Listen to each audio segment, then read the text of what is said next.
Eu converso agora, então, com a Vanessa Guimarães, que é a sócia da HCI Invest, planejadora financeira CFP pela Planejar. Vanessa, bem-vinda por aqui. Com que olhos você vê aí essa alternativa, essa vontade do governo de ampliar o Minha Casa Minha Vida para outra faixa da população? Boa tarde. Boa tarde, Paula. Bom, é muito positivo em vários aspectos, né? Principalmente pelo desenvolvimento econômico que a Constituição Civil ela acaba gerando e, acima de tudo, para o efeito emocional que a casa própria ela tem no ser humano, né? A sensação de segurança que ela acaba refletindo, sem dúvida, em questões até relacionadas ao trabalho, à vida pessoal. Então, nós temos lados positivos e lados negativos nessa ampliação da faixa. Bom, vamos começar pelo copo meio cheio, então, Vanessa. Vamos começar pelos pontos positivos aí dessa ampliação. Imagino que seja agregar mais parte da população. Até quando o presidente fala, uma pessoa que ganha 8, 10, 12 mil também quer ter a casa própria. E 8, 10, 12 mil no Brasil, o valor dos imóveis que se paga nesse país, realmente você precisa de uma ajuda, porque tem que economizar muito tempo. O que mais que a gente tem aí de fatores positivos?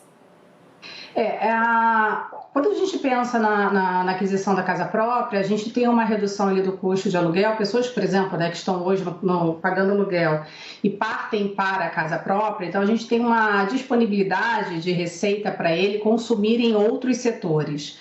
Então, esse também é um outro fator positivo. Gera mais segurança econômica, gera desenvolvimento no país. E essa ampliação, né, não só da faixa, mas também de alguns outros aspectos que estão sendo debatidos, como melhor qualidade de vida, imóveis com varanda, que proporciona e também áreas de lazer. Existem algumas exigências que estão sendo trabalhadas, do terreno ser próximo de centros comerciais, próximo do transporte, então garante ali, sem dúvida, também não só o desenvolvimento, né, e a possibilidade da população brasileira ter a casa própria, mas também estar bem posicionado, bem localizado dentro da sua residência, o que vai influenciar ali numa qualidade de vida e, sem dúvida, uma saúde, né, financeira, uma saúde emocional para toda a família. Ou seja, pode acabar refletindo também em outros aspectos. Se você vai ter mais esses financiamentos, você tem mais giro também em bancos, você tem imobiliárias também ganhando nesse giro, você tem material de construção, as empresas e assim por diante, né? E agora, quais são os pontos negativos que você vê dessa ampliação, Vanessa? Essa ampliação da faixa, né, e esse subsídio, ele pode gerar um aumento da dívida pública. Esse é o ponto negativo que tem que ser, ainda não está muito calculado, não foi calculado esse impacto ainda na economia, mas sem dúvida aumenta a dívida, né, dos cofres públicos. E também o que a gente tem que pensar é que, como a gente mexe muito com aço, madeira, cimento, isso pode impulsionar também o aumento da inflação. Esses são os aspectos negativos que hoje eu enxergo de impactos econômicos.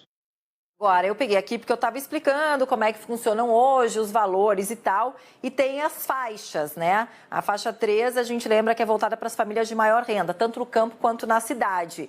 E não há subsídio. Isso significa o quê? Que a família paga 100% do valor do imóvel e a vantagem está nos juros mais baixos e num prazo maior de parcelamento. Então, por exemplo, questões urbanas, imóveis urbanos. Faixa 1 é quem tem uma renda bruta familiar de até R$ 2.640. Na rural, essa renda bruta familiar vai até R$ 31.680, aí é anual.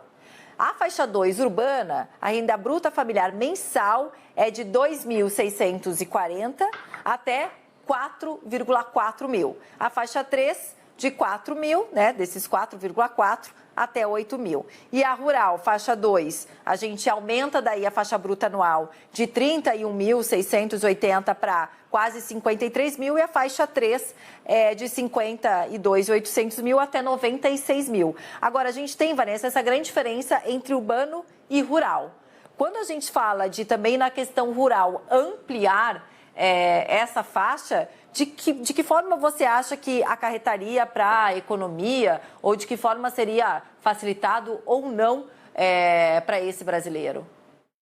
Os impactos eles são similares, tá? Os impactos do imóvel urbano.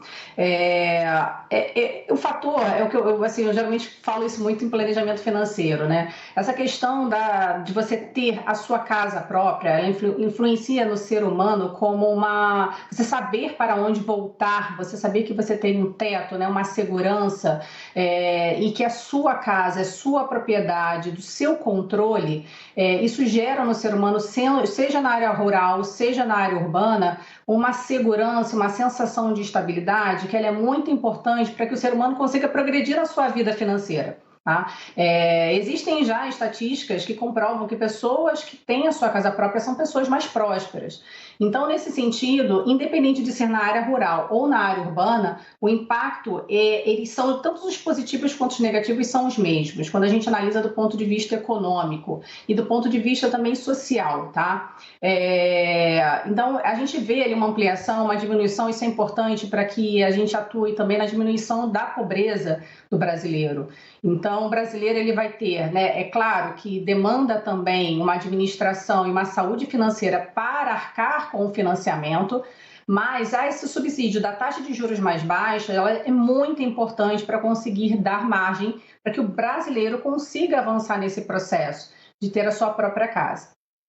E é tão importante, né? É uma cultura muito brasileira, inclusive, porque quando a gente vê, a gente reclama dos nossos preços aqui, mas em vários outros países pelo mundo é ainda mais caro você adquirir realmente o imóvel próprio. E essa é uma cultura muito do brasileiro. Eu acho que essa questão psicológica também é isso. O primeiro sonho do brasileiro é sempre ter a casa própria, independentemente se no momento econômico valha ou não vale a pena, se você tem esse dinheiro inteiro para dar ali para o imóvel ao invés de alugar.